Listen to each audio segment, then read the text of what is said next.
तो hi everyone, आज हम बात करेंगे स्कोलियोसिस के बारे में।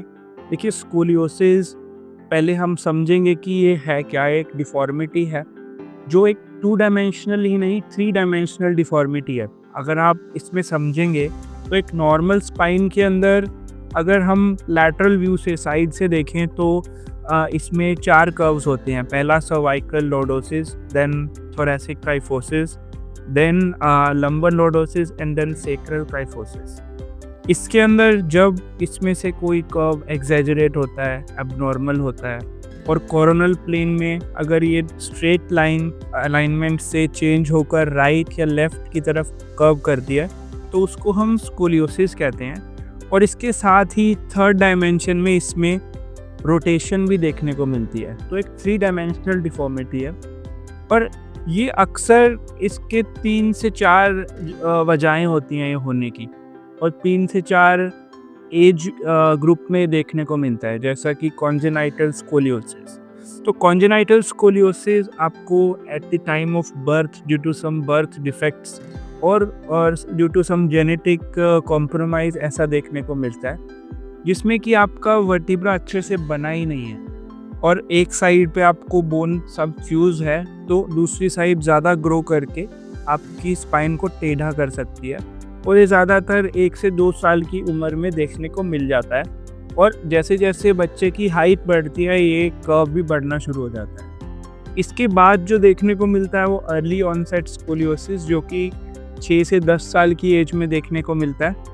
और ये भी एक ग्रोथ स्पर्ट का एज होता है, और ज़्यादातर पेरेंट्स उसको उसी एज में देखते हैं। और इसमें भी आपको लंग कॉम्प्रोमाइज़, यानी कि ब्रीदिंग के लिए जो डिफ़िकल्टीज़ होती हैं, बार बार इन्फेक्शन होना, पीछे कोई बच्चे के हम्प दिखना या टेढ़ापन दिखना, एक कंधे का ऊपर होना, और अच्छे से चल ना पाना, वो इसके सिम्टम्स हैं।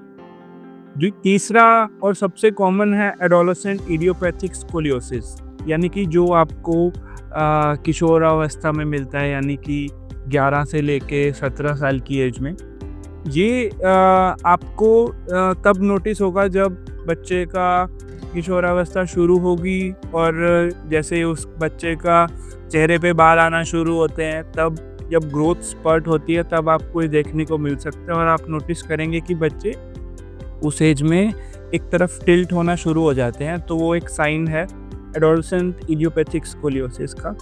इसके बाद जो लास्ट टाइप ऑफ स्कोलियोसिस है, जो कि काफ़ी कॉमन है, वो है डीजनरेटिव स्कोलियोसिस, जिसमें आप एक 50 एज जब क्रॉस कर जाते हैं और डिस्क एसिमेट्रिकली कोलैप्स होना शुरू कर देती है, तो आपकी स्पाइन एक तरफ मुड़ना शुरू कर देती है, वो डीजनरेटिव स्कोलियोसिस माना जाता है। इसमें ट्रीटमेंट गाइडलाइंस और ट्रीटमेंट का जो way of treatment and diagnosis दोनों का अलग-अलग, सभी में अलग-अलग रहता है।